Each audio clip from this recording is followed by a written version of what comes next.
안녕하세요. 26강 시작하도록 하겠습니다. 이번에는 UART 리시버를 디자인해 보는데요. 이제 UART 통신에 대해서 먼저 한 가지 짚고 넘어가도록 하겠습니다. UART 통신이란 이제 비동기 전송 방식을 사용하고 TX하고 RX 라인 두 개의 라인을 사용하여 풀 듀플렉스 통신을 하게 됩니다. 이제 동기냐 비동기냐라는 뜻을 먼저 설명을 드리면 이제 동기가 맞다라는 것은 이제 싱크로너스라는 뜻입니다. 이제 전송되는 이 비트들이 어떠한 레퍼런스 클럭들에 싱크가 되어져 있다라고 한다면 이제 동기 전송 방식이 될 것이고, 어떠한 클럭 신호 없이 그냥 데이터만을 전송을 하게 되면 이제 비동기 전송 방식이다라고 이야기합니다. 그리고 풀 듀플렉스 통신은 이제 잘 아시겠지만 이제 무전기 같은 경우는 내가 말하고 있을 때 상대방은 저에게 말하지 못하죠. 제가 말하는 것이 끝나야지 상대방이 말을 할 수 있습니다.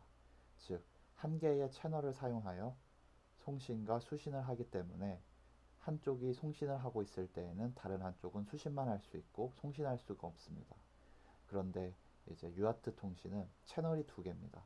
TX하고 RX. 그래서 TX에서 데이터를 전송하더라도 이제 수신 측에서 다시 또 송신 측으로 전송할 수 있는 RX 라인이 있기 때문에 이제 채널이 두 개이기 때문에 이제 TX 측에서 전송을 하더라도 RX 측에서 다시 TX 측으로 데이터를 전송해 줄 수가 있게 됩니다. 그렇기 때문에 이제 가장 기본적인 것이겠지만 이제 서로 TX하고 RX가 반대로 물려 있게 됩니다. 예를 들어서 이제 좌측에서 신호를 전송해 주는 마스터라고 한다면 이제 물론 이 UART는 마스터 슬레이브 개념은 아닙니다.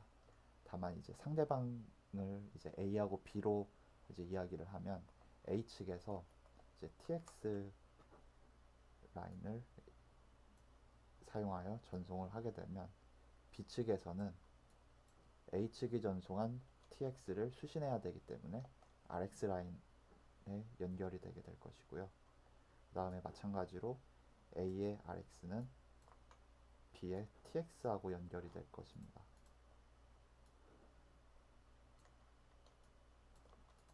그래서 이러한 의미에서 풀 듀플렉스라는 의미가 되고, 이제 클럭 시그널이 없기 때문에 비동기 전송 방식이다 라고 이야기를 하게 되겠습니다. 그러면 동기 방식과 비동기 방식의 장단점인데요.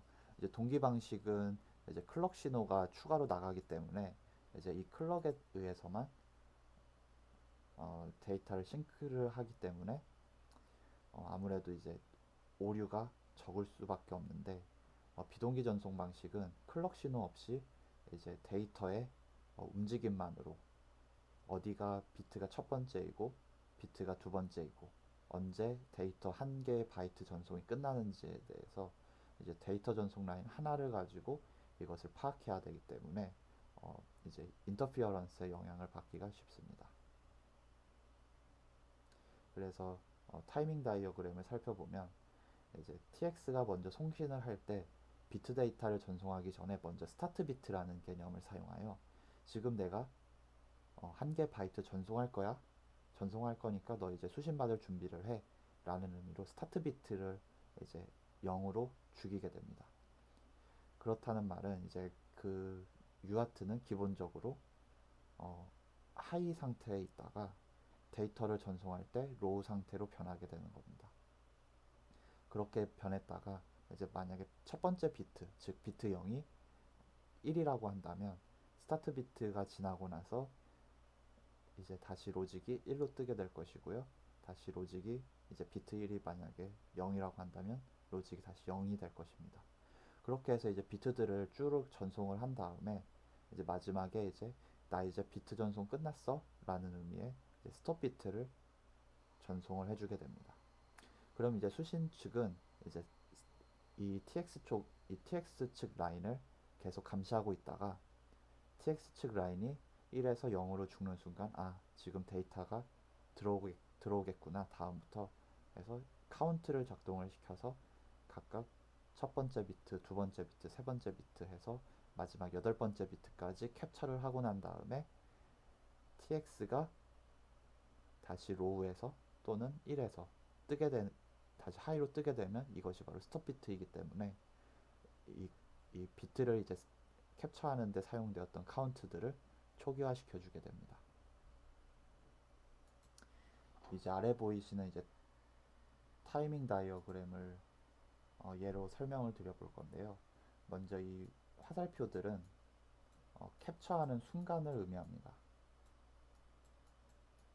캡처하는 순간이라 하는 것은 이제 우리가 오레이즈문을 사용해서 시스템 클럭, 포즈 엣지에 그 포즈 엣지의 클락이 라이징 엣지가 뜨는 순간 어떠한 데이터 비트들을 쉬프트해 가면서 다시 값을 저장을 해 주었었잖아요. 그런데 그게 언제마다 캡처가 되느냐 하면은 바로 이 엣지가 뜨는 순간, 이 시스템 클럭의 엣지가 라이징 엣지가 뜨는 순간 이제 캡처를 하게 될 것입니다. 그런데 이제 한 가지 문제가 라이징 엣지마다 계속 캡처를 한다면 이제 우리가 실제로 캡처해야 되는 비트는 바로 이 구간인데, 그런데 이제 시스템 클락이 빠르기 때문에 계속 다 캡처를 해버리면 제대로 이제 비트들을 캡처하지 못하고 이미 스타트 비트에서 다 캡처해버려가지고 끝나버리는 상황이 생기게 됩니다. 그렇기 때문에 우리가 정확히 이 비트 0을 캡처하고 비트 0이 capture가 되면 다음 비트 1이 캡처될 때까지 기다렸다가 더 이상 캡처하지 않고 있다가 비트 1에서 또 캡처를 하게 될 것이고, 비트 1을 캡처를 하게 되면 또 이제 비트 2가 캡처될 때까지 더 이상 캡처하지 않고 기다릴 것입니다. 이렇게 기다리는 것들, 어떻게 기다릴 수 있을까요? 바로 타이머를 사용해서 이런 싱크들을 맞추어 주게 됩니다. 그러면 타이머가 언제 스타트해야 될지에 대해서 확인이 필요하잖아요. 그 스타트를 이제 바로 이 TX 시그널이 폴링 엣지가 되는 순간서부터 카운터가 시작이 될 것입니다. 카운터가 만약에 카운터를 이제 클러킹 해주는 클락이 이제 10MHz다 라고 한다면 펄스 한 번은 1 마이크로세크가 되게 됩니다. 그 말은 이제 이렇게 이제 펄스가 이제 여기서 이제 그 9600 bps의 경우라면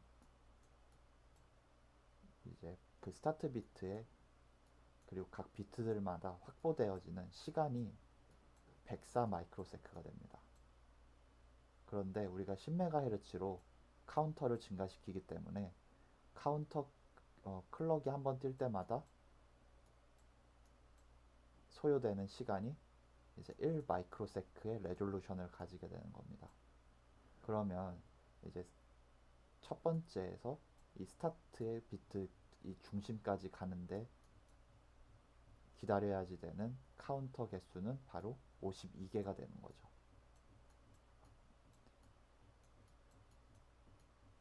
왜냐하면 이 카운터는 1 마이크로세크마다 1씩 증가를 하게 돼요.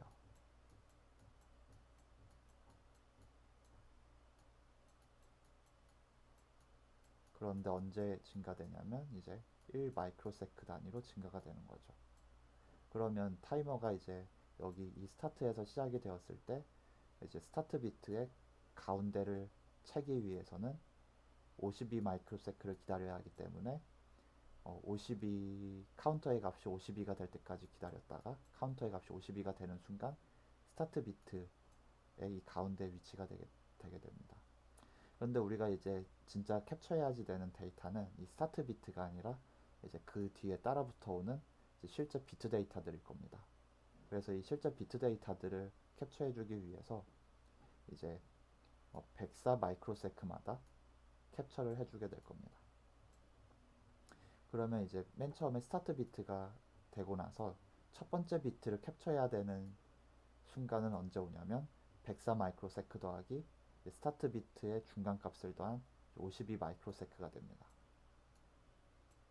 그러면 이제 156 마이크로세크 후에 첫 번째 비트를 데이터를 이제 쉬프트해 가면서 저장을 해주고, 그 다음부터는 104 마이크로세크가 될 때까지 또 기다렸다가 이제 104 마이크로세크가 되어지면 그 다음 그 다음 이제 두 번째 비트가 캡처될 타이밍이기 때문에 또 시프트 레지스터를 작동을 시켜줍니다.